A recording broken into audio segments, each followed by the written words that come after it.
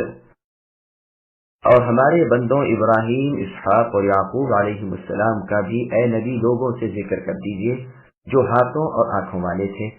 ہم نے انہیں ایک امتیازی بات یعنی آخرت کی یاد کے ساتھ مخصوص کر دیا تھا۔ یہ سب ہمارے نزدیک برگزیدہ اور بہترین لوگ تھے۔ اسماعیل، یسع اور ذوالکفل علیہ السلام کا بھی ذکر کر دیجئے، یہ سب بہترین لوگ تھے۔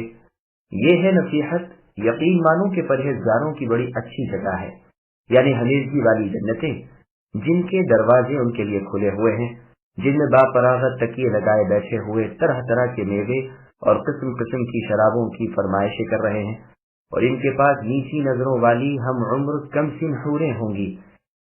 یہ ہے جس کا وعدہ تم سے حساب کے دن کیا جاتا تھا۔ بے شک یہ روزیاں خاص ہمارا عطیہ ہے جن کا کبھی خاتمہ ہی نہیں۔ سامعین اب آیتوں کی تفصیل سماعت کیجیے۔ ابراہیم، اسحاق اور یعقوب علیہ السلام کا ذکر۔ اللہ تعالیٰ اپنے عابد بندوں اور رسولوں کی فضیلتوں کو بیان فرما رہے ہیں اور ان کے نام گنوا رہے ہیں، ابراہیم، اسحاق اور یعقوب علیہ السلام، اور فرماتے ہیں کہ ان کے اعمال بہت بہتر تھے اور صحیح علم بھی رکھتے تھے، ساتھ ہی عبادت الہی میں قوی تھے، اور اللہ تعالیٰ کی طرف سے انہیں بصیرت بھی عطا فرمائی گئی تھی، دین میں سمجھدار تھے، اطاعت الہی میں نہایت درجہ استقامت رکھتے تھے، حق کو دیکھنے والے تھے۔ ان کے نزدیک دنیا کی کوئی اہمیت نہ تھی، صرف آخرت کا ہی ہر وقت خیال بنا رہتا تھا، ہر عمل آخرت کے لیے ہوتا تھا۔ دنیا کی محبت سے وہ الگ تھے اور آخرت کے ذکر میں ہر وقت مشغول رہتے تھے۔ وہ اعمال اختیار کرتے تھے جو جنت کا مستحق بنا دیں، لوگوں کو بھی نیک اعمال کی ترغیب دیتے تھے، انہیں اللہ تعالیٰ بھی قیامت کے دن بہترین بدلے اور افضل مقامات عطا فرمائیں گے۔ یہ دین کے بزرگ لوگ اللہ تعالیٰ کے چنندہ مخلص اور خاص الخاص بندے ہیں۔ اسماعیل، یسع اور ذوالکفل علیہ السلام بھی پسندیدہ اور خاص بندوں میں تھے۔ ان کے حالات سورہ انبیاء میں گزر چکے ہیں، اس لیے ہم نے یہاں بیان نہیں کیے۔ ان فضائل میں ان کے لیے نصیحت ہے جو پند و نصیحت حاصل کرنے کے اور قبول کرنے کے عادی ہیں، اور یہ مطلب بھی ہے کہ یہ قرآن عظیم ذکر یعنی نصیحت ہے۔ جنت کی نعمتیں، نیکوکار تقوی والوں کے لیے دار آخرت میں کتنا پاک بدلہ اور کیسی پیاری جگہ ہے۔ ہمیشگی کی جنتیں ہیں جن کے دروازے ان کے لیے بند نہیں بلکہ کھلے ہوئے ہیں، کھلوانے کی بھی زحمت نہیں۔ یہ بات بالکل صحیح احادیث سے ثابت ہے کہ جنت کے 8 دروازے ہیں۔ اپنے تختوں پر تکیہ لگائے بے فکری سے 4 جانوں با آرام جنتی بیٹھے ہوئے ہوں گے، اور جس میوے کو یا جس قسم کی شراب کو جی چاہے حکم کے ساتھ خدام با سلیقہ حاضر کر دیں گے۔ ان کے پاس ان کی بیویاں ہوں گی جو عفیفہ پاک دامن نیچی نگاہوں والی اور ان سے محبت رکھنے والی ہوں گی، جن کی نگاہیں کبھی دوسرے کی طرف نہ اٹھیں نہ اٹھ سکیں، ان کی ہم عمر اور ان کی عمر کے لائق ہوں گی۔ ان صفات والی جنت کا وعدہ اللہ تعالیٰ سے ڈرتے رہنے والے بندوں سے اللہ تعالیٰ نے فرمایا ہے۔ قیامت کے دن یہ اس جنت کے وارث و مالک ہوں گے، جبکہ قبروں سے اٹھ کر آگ سے نجات پا کر حساب سے فارغ ہو کر یہاں جا کر بآرام بسیں گے۔ یہ ہے ہمارا انعام جس میں نہ کبھی کمی آئے گی اور نہ یہ منقطع ہوں گی، جیسا کہ اللہ تعالیٰ نے سورہ نحل کی آیت نمبر 96 میں فرمایا، ما عندکم ینفد وما عند اللہ باق، کہ اے انسانوں تمہارے پاس جو کچھ ہے وہ ختم ہو جاتا ہے اور اللہ تعالیٰ کے پاس جو ہے وہ باقی رہنے والا ہے۔ اور سورہ ہود کی آیت نمبر 108 میں فرمایا غیر مجذوذ، اور سورہ قلم کی آیت نمبر 3 میں فرمایا غیر ممنون، مطلب یہ ہے کہ نہ اس میں کبھی کمی اور گھاٹا آئے گا اور نہ کبھی وہ ختم اور فنا ہوگا، جیسا کہ اللہ تعالیٰ نے سورہ رعد کی آیت نمبر 35 میں فرمایا اکلها دائم وظلها الآیہ، یعنی اس جنت کے میوے اور کھانے پینے اور اس کے سائے دائمی ہیں، ہمیشگی والے ہیں۔ پرہیزگاروں کا انجام یہی ہے اور کافروں کا انجام جہنم ہے۔ اس مضمون کی اور بھی بہت سی آیتیں ہیں۔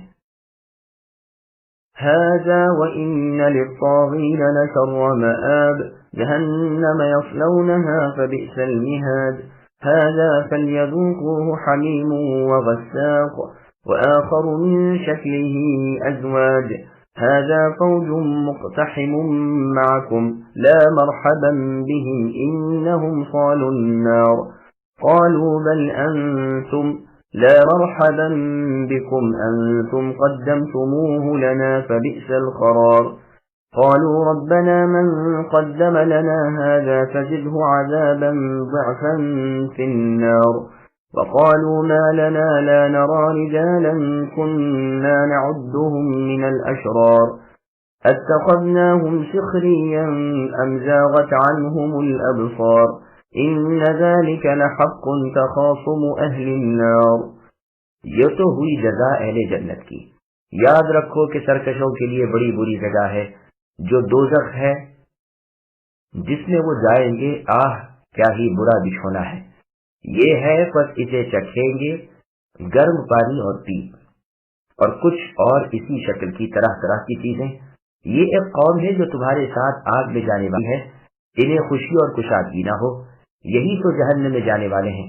وہ کہیں گے بلکہ تم ہی ہو کہ تمہیں خوشی نہ ہو، تم ہی نے تو اسے پہلے ہی سے ہمارے سامنے لا رکھا تھا، پس رہنے کی بڑی بری جگہ ہے۔ وہ کہیں گے اے ہمارے رب، جس نے کفر کی رسم ہمارے لیے پہلے نکالی ہو، اس کے حق میں جہنم کی دگنی سزا کر دیجیے۔ جہنمی کہیں گے یہ کیا بات ہے کہ وہ لوگ ہمیں دکھائی نہیں دیتے جنہیں ہم برے لوگوں میں شمار کرتے تھے، کیا ہم نے ہی ان کا مذاق بنا رکھا تھا یا ہماری نگاہیں ان سے بہک رہی ہیں؟ یقین جانو کہ دوزخیوں کا یہ جھگڑا ضرور ہی ہوگا۔ سامعین آیتوں کی تفصیل سماعت کیجیے۔ جہنم کی شخصیات مذکورہ بالا آیتوں میں نیکیوں کا حال بیان کیا تو یہاں بدکار لوگوں کا حال بیان فرما رہے ہیں جو اللہ تعالیٰ کا حکم نہیں مانتے تھے کہ ان کے لوٹنے کی جگہ بہت بری ہے اور وہ جہنم ہے جس میں یہ لوگ داخل ہوں گے اور چاروں طرف سے انہیں آتش دوزخ گھیر لے گی۔ یہ نہایت ہی برا بچھونا ہے۔ حمیم اس پانی کو کہتے ہیں جس کی حرارت اور گرمی انتہا کو پہنچ چکی ہو، اور غساق کہتے ہیں اس ٹھنڈ کو جس کی سردی انتہا کو پہنچ چکی ہو۔ بس ایک طرف آگ کا گرم عذاب، دوسری جانب ٹھنڈی کا سرد عذاب، اور اسی طرح قسم قسم کے جوڑ جوڑ کے عذاب جو ایک دوسرے کی ضد ہوں۔ کعب الاحبار رحمہ اللہ فرماتے ہیں کہ غساق نامی جہنم میں ایک نہر ہے جس میں سانپ، بچھو وغیرہ کا زہر جمع ہوتا ہے، پھر وہ گرم ہو کر پکنے لگتا ہے۔ اس میں جہنم والوں کو غوطے دیے جائیں گے جس سے ان کا سارا گوشت پوست جھڑ جائے گا اور پنڈلیوں میں لٹک جائے گا، جسے وہ اس طرح گھسیٹے پھریں گے جیسے کوئی شخص اپنا کپڑا گھسیٹ رہا ہو۔ غیر سردی کا عذاب الگ ہوگا، گرمی کا الگ ہوگا۔ حمیم پینے کو، زقوم کھانے کو کبھی آگ کے پہاڑوں پر چڑھایا جاتا ہے تو کبھی آگ کے گڑھوں میں دھکیلا جاتا ہے۔ اللہ تعالی ہم سب کو اس عذاب سے بچائے۔ اب جہنم والوں کا جھگڑا، ان کا تنازع اور ایک دوسرے کو برا کہنے کا بیان ہو رہا ہے، جیسے کہ اللہ تعالیٰ نے سورہ اعراف کی آیت نمبر 38 میں فرمایا کلما دخلت الآیہ، یعنی ہر گروہ دوسرے پر بجائے کلام کے لعنت بھیجے گا، ایک دوسرے کو جھٹلائے گا اور ایک دوسرے پر الزام رکھے گا۔ ایک جماعت جو پہلے جہنم میں جا چکی ہے وہ دوسری جماعت کو داروغ جہنم کے ساتھ آتی ہوئی دیکھ کر کہے گی کہ یہ گروہ جو تمہارے ساتھ ہے انہیں مرحباً خوش آمدید نہ ہو، اس لیے کہ یہ بھی جہنمی گروہ ہے۔ وہ آنے والے ان سے کہیں گے کہ تمہارے لیے مرحباً یعنی خوش آمدید نہ ہو، تم ہی تو تھے کہ ہمیں ان برے کاموں کی طرف بلاتے رہے جن کا انجام یہ ہوا، بس بری منزل ہے۔ پھر کہیں گے کہ اے باری تعالیٰ، جس نے ہمارے لیے اس کی تقدیر کی، آپ اس کو دگنا عذاب کیجیے، جیسا کہ اللہ تعالیٰ نے سورہ اعراف کی آیت نمبر 38 میں فرمایا، قالت اخراهم لأولاهم ربنا هؤلاء اضلونا الآیت، یعنی بعد کو بدکار ہونے والے لوگ اولین بدکاروں کے بارے میں عرض کریں گے کہ اے ہمارے پروردگار، انہوں نے ہی تو ہم کو بھی گمراہ کیا تھا، لہذا آپ ان کو دگنا عذاب کیجیے۔ اللہ تعالیٰ فرمائیں گے ہر ایک کے لیے دگنا ہی ہے لیکن تم واقف نہیں، یعنی ہر ایک کے لیے ایسا عذاب ہے جس کی انتہا اسی کے لیے ہے۔ چونکہ کفار وہاں مؤمنوں کو نہ پائیں گے جن کو اپنے خیال میں بہکا ہوا جانتے تھے، تو آپس میں ذکر کریں گے کہ اس کی وجہ کیا ہے جو ہمیں مسلمان جہنم میں نظر نہیں آتے۔ مجاہد رحمہ اللہ فرماتے ہیں کہ ابو جہل کہے گا کہ بلال، عمار اور صہیب وغیرہ کہاں ہیں، وہ تو نظر ہی نہیں آتے۔ غرض ہر کافر یہی کہے گا کہ وہ لوگ جن کو ہم دنیا میں شریر گنتے تھے وہ آج یہاں نظر نہیں آتے۔ کیا ہماری ہی غلطی تھی کہ ہم انہیں دنیا میں خاطر میں نہ لاتے اور ان کا مذاق اڑاتے تھے؟ لیکن نہیں، ہمارا یہ معاملہ ان کے ساتھ درست تھا۔ وہ ہوں گے تو جہنم میں ہی، لیکن کسی ایسی طرف ہیں کہ ہماری نگاہ ان پر نہیں پڑتی۔ اسی وقت اہل جنت کی جانب سے آواز آئے گی کہ اے اہل دوزخ، ادھر دیکھو، ہم نے تو اپنے رب تعالیٰ کے وعدے کو حق پایا، تم اپنی کہو کیا اللہ تعالیٰ کے وعدے سچے نکلے؟ یہ اہل جہنم اہل جنت کو جواب دیں گے کہ ہاں بالکل سچ نکلے۔ اسی وقت ایک منادی ندا کرے گا کہ ظالموں پر اللہ تعالیٰ کی لعنت ہو۔ اسی کا بیان سورہ اعراف کی آیت نمبر 44 تا آیت نمبر 49 وَنَادَى أَصْحَابُ الْجَنَّةِ سے وَلَا أَنْتُمْ تَحْزَنُونَ تک بیان ہوا ہے۔ پھر آگے اللہ فرماتے ہیں کہ اے نبی صلی اللہ علیہ وسلم، جو خبر میں آپ کو دے رہا ہوں کہ جہنمی اس بات پر لڑے جھگڑیں گے اور آپس میں ایک دوسرے پر لعن طعن کریں گے، یہ بالکل سچی، واقعی اور ٹھیک خبر ہے جس میں کوئی شک و شبہ نہیں۔ قل انما انا منذر وما من اله الا الله الواحد القهار رب السماوات والارض وما بينهما العزيز الغفار قل هو نبأ عظيم انتم عنه معرضون ما كان لي من علم بالملأ الأعلى إذ يختصمون إن يوحى إلي إلا أنما أنا نذير مبين۔ اے نبی کہہ دیجئے کہ میں تو صرف ہوشیار کرنے والا ہوں، اور بجز اللہ واحد غالب کے اور کوئی لائق عبادت نہیں، جو پروردگار ہے آسمانوں کے اور زمین کے اور جو کچھ ان کے درمیان ہے۔ اللہ تعالیٰ زبردست اور بڑے بخشنے والے ہیں۔ اے نبی آپ کہہ دیجئے کہ یہ بہت بڑی خبر ہے جس سے بے پرواہ ہو رہے ہو۔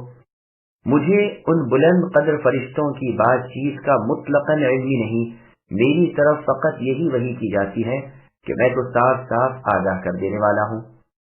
سامعین روایتوں کی تفصیل سماعت کیجیے۔ اللہ تعالیٰ اپنے نبی محمد صلی اللہ علیہ وسلم کو حکم فرماتے ہیں کہ کافروں سے اے نبی کہہ دیجیے کہ میری نسبت تمہارے خیالات محض غلط ہیں، میں تو تمہیں ڈر کی خبر پہنچانے والا ہوں۔ بجز اللہ وحدہ لا شریک لہ، اور کوئی قابل عبادت نہیں، وہ اللہ تعالیٰ اکیلے ہیں، وہ ہر چیز پر غالب ہیں، ہر چیز اللہ کے ماتحت ہے، وہ زمین و آسمان اور ہر چیز کے مالک ہے، اور سب تصرفات اللہ ہی کے ہاتھ میں ہیں۔ وہ عزتوں والے ہیں اور باوجود اس عظمت و عزت کے بڑے ہی بخشنے والے ہیں۔ یہ بہت بڑی چیز ہے، یعنی میرا رسول کی حیثیت سے تمہارے درمیان آنا، پھر بھی تم اے غافلو میری بیان کردہ حقیقتوں سے اعراض کر رہے ہو۔ یہ بھی کہا گیا ہے کہ یہ بڑی چیز ہے، یعنی قرآن کریم۔ آدم علیہ السلام کے بارے میں فرشتوں کے درمیان جو کچھ اختلاف ہوا، اگر رب تعالیٰ کی وحی میرے پاس نہ آئی ہوتی تو مجھے اس کی بابت سے علم ہوتا۔ ابلیس کا آدم علیہ السلام کو سجدہ کرنے سے منکر ہونا اور رب تعالیٰ کے سامنے اس کی مخالفت کرنا اور اپنی بڑائی جتانا وغیرہ، ان سب باتوں کو میں کس طرح جان سکتا تھا؟ نبی صلی اللہ علیہ وسلم کا ایک سہانا خواب مسند احمد میں ہے کہ ایک دن صبح کی نماز میں رسول اللہ صلی اللہ علیہ وسلم نے بہت دیر کر دی، یہاں تک کہ سورج طلوع ہونے کا وقت آ گیا۔ پھر بہت جلدی کرتے ہوئے آپ تشریف لائے، تکبیر کہی گئی اور رسول اللہ نے ہلکی نماز پڑھی۔ اس کے بعد ہم سے فرمایا تھوڑی دیر ٹھہرے رہو، پھر ہماری طرف متوجہ ہو کر فرمایا رات میں نماز تہجد میں پڑھ رہا تھا کہ مجھے اونگ آنے لگی، یہاں تک کہ میں جاگا اور میں نے دیکھا کہ گویا اپنے رب تعالیٰ کے پاس ہوں۔ میں نے اپنے پروردگار کو بہترین عمدہ صورت میں دیکھا۔ مجھ سے اللہ تعالیٰ نے دریافت فرمایا اے محمد جانتے ہو کہ عالم بالا کے فرشتے اس وقت کس امر میں گفتگو اور سوال و جواب کر رہے ہیں؟ میں نے عرض کیا میرے رب مجھے کیا خبر؟ 3 مرتبہ کے سوال و جواب کے بعد میں نے دیکھا کہ میرے دونوں مونوں کے درمیان اللہ عز و جل نے اپنا ہاتھ رکھا، یہاں تک کہ اللہ کی انگلیوں کی ٹھنڈک مجھے میرے سینے میں محسوس ہوئی اور مجھ پر ہر ایک چیز روشن ہو گئی۔ پھر مجھ سے فرمایا اب بتاؤ ملائے اعلیٰ یعنی بلند و بالا فرشتے کس بارے میں آپس میں بات چیت کر رہے ہیں؟ میں نے کہا گناہوں کے کفارے کی۔ فرمایا پھر تم بتاؤ گناہوں کے کفارے کیا کیا ہیں؟ میں نے کہا نماز با جماعت کے لیے قدم اٹھا کر جانا یعنی پیدل چل کر جانا، نمازوں کے بعد مسجدوں میں بیٹھے رہنا اور دل کے نہ چاہنے پر بھی کامل وضو کرنا۔ پھر مجھ سے میرے اللہ تعالیٰ نے پوچھا درجے کیا ہیں؟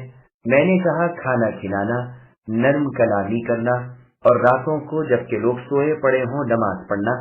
اب مجھ سے میرے رب تعالیٰ نے فرمایا مانگو کیا مانگتے ہو؟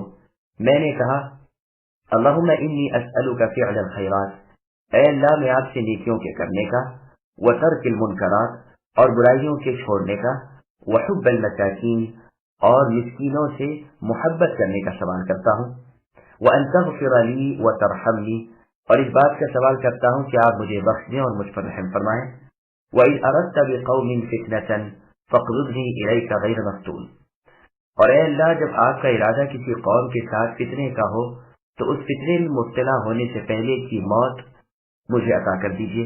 اللہم انی اسألک حبک، اے اللہ میں آپ سے آپ کی محبت کا، وحب من یحبک اور ان کی محبت کا جو آپ سے محبت کرتے ہیں، وحب عمل یقربنی الی حبک اور اس عمل کی محبت کا جو مجھے آپ کی محبت کے قریب کر دے سوال کرتا ہوں۔ اس کے بعد نبی صلی اللہ علیہ وسلم نے فرمایا یہ سراسر حق ہے، اسے پڑھو پڑھاؤ سیکھو سکھاؤ۔ یہ روایت سنن ترمذی میں بھی ہے۔ یہ حدیث خواب کی ہے اور مشہور بھی یہی ہے۔ بعض نے کہا ہے کہ یہ بیداری کی حالت کا واقعہ ہے، لیکن یہ غلط ہے، بلکہ صحیح یہ ہے کہ یہ واقعہ خواب کا ہے، اور یہ بھی خیال ہے کہ قرآن میں فرشتوں کی جس بات کا رد و بدل کرنا اس آیت میں مذکور ہے وہ یہ نہیں جو اس حدیث میں ہے، بلکہ یہ سوال و جواب وہ ہے جس کا ذکر اس کے بعد ہی ہے۔ ملاحظہ ہو اگلی آیتیں۔ إذ قال ربك للملائكة إني خالق بشرا من طين فإذا سويته ونفخت فيه من روحي فقعوا له ساجدين فسجد الملائكة كلهم أجمعون إلا إبليس استكبر وكان من الكافرين قال يا إبليس ما منعك أن تسجد لما خلقت بيدي استكبرت أم كنت من العالين قال أنا خير منه خلقتني من نار وخلقته من طين قال فاخرج منها فإنك رجيم وإن عليك لعنتي إلى يوم الدين قال رب فأنظرني إلى يوم يبعثون قال فإنك من المنظرين إلى يوم الوقت المعلوم قال فبعزتك لأغوينهم أجمعين إلا عبادك منهم المخلصين قال فالحق والحق أقول لأملأن جهنم منك وممن تبعك منهم أجمعين۔ اے نبی جبکہ آپ کے رب تعالیٰ نے فرشتوں سے ارشاد فرمایا کہ میں مٹی سے انسان کو پیدا کرنے والا ہوں، تو جب میں اسے ٹھیک ٹھاک کر لوں اور اس میں اپنی بنائی ہوئی روح پھونک دوں تو تم سب اس کے سامنے سجدے میں گر پڑنا۔ چنانچہ تمام فرشتوں نے سجدہ کیا مگر ابلیس نے نہ کیا، اس نے تکبر کیا اور وہ تھا کافروں میں سے۔ اللہ تعالیٰ نے فرمایا اے ابلیس تجھے کس چیز نے روکا کہ تو اسے سجدہ کرے جسے میں نے اپنے دونوں ہاتھوں سے پیدا کیا؟ کیا تو کچھ گھمنڈ میں آ گیا ہے یا تو بڑے درجے والوں میں سے ہے؟ ابلیس نے جواب دیا کہ میں اس سے یعنی آدم سے بہت بہتر ہوں. آپ نے اے اللہ مجھے آگ سے بنایا اور اسے مٹی سے بنایا ہے. ارشاد ہوا کہ تو یہاں سے نکل جا، تو مردود ہوا اور تجھ پر قیامت کے دن تک میری لعنت و پھٹکار ہے. ابلیس کہنے لگا میرے رب مجھے لوگوں کے اٹھ کھڑے ہونے کے دن تک مہلت دیجیے.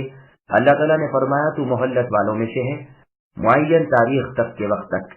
کہنے لگا پھر تو اے اللہ آپ کی عزت کی قسم میں ان سب کو یقیناً بہکا دوں گا بجز آپ کے ان بندوں کے جو چنندہ اور پسندیدہ ہوں. فرمایا سچ تو یہ ہے اور میں سچ ہی کہا کرتا ہوں کہ تجھ سے اے ابلیس اور تیرے تمام ماننے والوں سے میں بھی جہنم کو بھر دوں گا. سامعین اب ان آیتوں کی تفصیل سماعت کیجیے. تخلیق آدم علیہ السلام کا ذکر. یہ قصہ سورہ بقرہ میں اور سورہ اعراف میں اور سورہ حجر میں اور سورہ سبحان یعنی بنی اسرائیل میں اور سورہ کہف میں اور سورہ صاد میں بیان ہوا ہے. آدم علیہ السلام کو پیدا کرنے سے پہلے اللہ تعالیٰ نے فرشتوں کو اپنا ارادہ بتایا کہ میں مٹی سے آدم کو پیدا کرنے والا ہوں. جب میں اس کو پیدا کر دوں تو تم سب اسے سجدہ کرنا تاکہ میری فرما برداری کے ساتھ ہی آدم علیہ السلام کی شرافت و بزرگی کا بھی اظہار ہو جائے. بس تمام فرشتوں نے تعمیل ارشاد کی. ہاں ابلیس اس سے رکا. یہ فرشتوں کی جنس میں سے تھا بھی نہیں بلکہ جنات میں سے تھا. طبعی خباثت اور جبلی سرکشی ظاہر ہو گئی. سوال ہوا کہ اتنی معزز مخلوق کو جسے میں نے اے ابلیس اپنے ہاتھوں سے بنایا تو نے میرے فرمان کے باوجود سجدہ کیوں نہ کیا؟ یہ تکبر اور سرکشی. تو کہنے لگا میں اس سے افضل و اعلیٰ ہوں، کہاں آگ اور کہاں مٹی. اس خطا کار نے اس کے سمجھنے میں غلطی کی اور اللہ تعالیٰ کے حکم کی مخالفت کی وجہ سے غارت ہو گیا.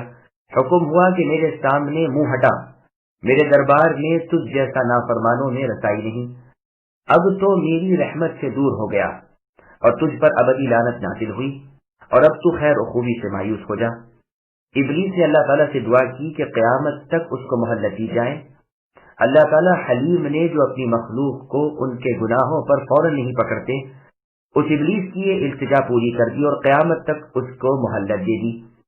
اب کہنے لگا کہ میں تو اس کی یعنی آدم کی تمام اولاد کو بہکا دوں گا، صرف مخلص لوگ تو بچ جائیں گے. اللہ تعالیٰ کو منظور بھی یہی تھا جیسا کہ قرآن کریم کی اور آیتوں میں بھی ہے. مثلا سورہ بنی اسرائیل کی آیت نمبر 62 ارأیتک ھذا الذی اور سورہ حجر کی آیت نمبر 42 ان عبادی لیس لک.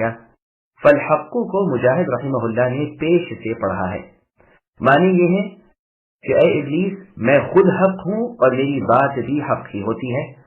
اور ایک روایت میں ان سے یوں مرضی ہے کہ حق میری طرف سے ہے اور میں حق ہی کہتا ہوں. اوروں نے دونوں لفظ زبر سے پڑھے ہیں. سدی رحمہ اللہ کہتے ہیں یہ قسم ہے.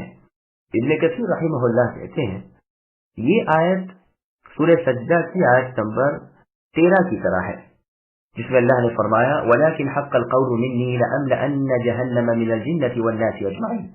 یعنی میرا یہ قول اٹل ہے کہ میں ضرور بالضرور جہنم کو اس قسم کے انسانوں اور جنوں سے پر کر دوں گا. اور جیسے اللہ تعالیٰ نے سورہ بنی اسرائیل کی آیت نمبر 63 میں فرمایا اذهب فمن تبعك إلى آخره. یہاں سے اے ابلیس نکل جا، جو شخص بھی تیری مانے گا اس کی اور تیری پوری سزا جہنم ہے. قل ما أسألكم عليه من أجر وما أنا من المتكلفين إن هو إلا ذكر للعالمين ولتعلمن نبأه بعد حين. اے نبی کہہ دیجئے کہ میں تم سے اس پر کوئی بدلہ طلب نہیں کرتا اور نہ میں تکلف کرنے والوں میں ہوں. یہ تو تمام جہان والوں کے لیے سراسر نصیحت و عبرت ہے. یقیناً تم اس کی حقیقت کو کچھ ہی وقت کے بعد صحیح طور پر جان لو گے. سامعین اب آیتوں کی تفسیر سماعت کیجیے. قرآن نصیحت ہے.